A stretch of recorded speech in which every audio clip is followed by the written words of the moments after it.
Assalamualaikum warahmatullahi wabarakatuh. Perkenalkan kami dari kelompok 3 akan membacakan uji normalitas statistika. Anggota dari kelompok 3 ini yaitu saya, Novel Valentino, yang kedua ada Nur Hidayah, yang ketiga ada Anissa Salsabila. Langsung saja ke pengertian uji normalitas.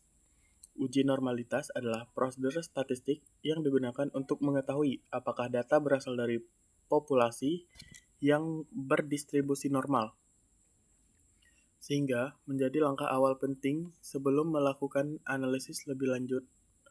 Distribusi normal bersifat simetris, dengan nilai median, dan modus berada di suatu titik pusat, serta jika digambarkan akan membentuk kurva seperti lonceng dengan frekuensi terbesar di tengah dan semakin kecil ke kedua sisi. Oleh karena itu, uji normalitas membantu peneliti menentukan metode analisis yang tepat, yaitu menggunakan statistik parametrik jika data normal, atau statistik non-parametrik jika data tidak berdistribusi normal. Nah, tujuan dari uji normalitas ini yang pertama untuk mengetahui distribusi data. Memastikan apakah data berdistribusi normal atau tidak sehingga karakteristik data dapat dipahami dengan jelas. Yang kedua, menentukan metode statistik, membantu memilih analisis yang tepat apakah menggunakan statistik parametrik atau non-parametrik. Kemudian yang ketiga, memenuhi asumsi statistik, memastikan syarat penggunaan uji parametrik terpenuhi sebelum analisis dilakukan. Yang keempat, meningkatkan validitas hasil, menghindari kesalahan dalam pengolahan dan penarikan kesimpulan. Dan yang terakhir, menjaga kualitas penelitian, membuat hasil peneliti lebih akurat, dapat dipercaya, dan ilmiah. Setelah di sini saya akan menjelaskan tentang metode uji normalitas. Yang pertama ada uji Lilliefors, digunakan untuk menguji kenormalan data ketika parameter populasi tidak diketahui. Metode ini membandingkan distribusi data dengan distribusi normal menggunakan nilai baku atau z-score dan bersifat praktis. Kedua, uji Kolmogorov-Smirnov, yaitu membandingkan distribusi kumulatif data dengan distribusi teoritis. Jika selisih keduanya kecil, maka data cenderung berdistribusi normal dan uji ini dapat digunakan pada berbagai ukuran sampel.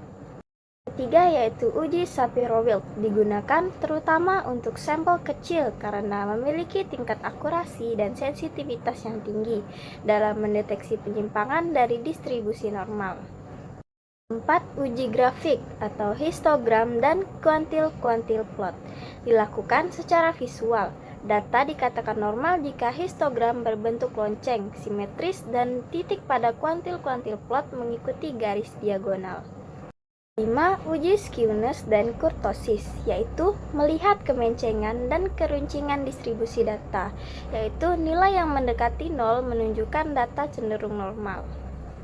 6. Uji chi-square, yaitu membandingkan frekuensi observasi dengan frekuensi harapan. Nah, jika perbedaannya kecil, maka data dianggap berdistribusi normal, dan metode ini cocok untuk sampel besar. Saya akan menguji normalitas data dengan jenis uji Shapiro-Wilk di software Jamovi. Nah, di sini ada contoh data nilai seni budaya siswa. Nah, data ini yang akan saya analisis menggunakan uji normalitas Shapiro-Wilk untuk mengetahui apakah data nilai siswa ini berdistribusi secara normal ataupun tidak. Nah, langsung saja masuk ke software Jamovi. Nah, tekan garis 3 putih di pojok kiri atas. Selanjutnya, pilih Special Import. Untuk nama filenya yaitu nilai seni budaya siswa.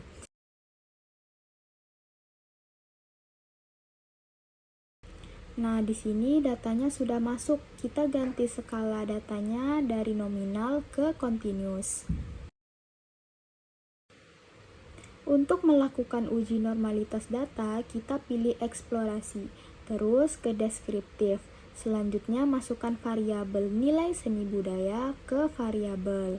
Nah, selanjutnya pilih statistik dan checklist Shapiro-Wilk. Nah, di sini sudah muncul uji normalitas data menggunakan Shapiro-Wilk. Untuk memunculkan histogram data, bisa tekan plots, setelah itu checklist histogram, dan juga density.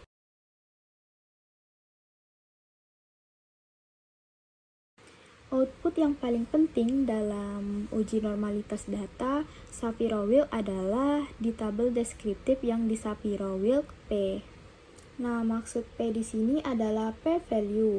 Sebelum itu, perlunya mengetahui kriteria pengujian dari uji normalitas. Jika nilai p-value kurang dari 0,05, maka berkesimpulan data tidak normal atau asumsi uji normalitas data tidak terpenuhi. Nah, jika nilai p-value lebih dari 0,05, maka berkesimpulan data berdistribusi secara normal atau asumsi uji normalitas data sudah terpenuhi. Nah, dari contoh uji normalitas tadi, diketahui bahwa nilai p-value Shapiro-Wilk sebesar 0,072.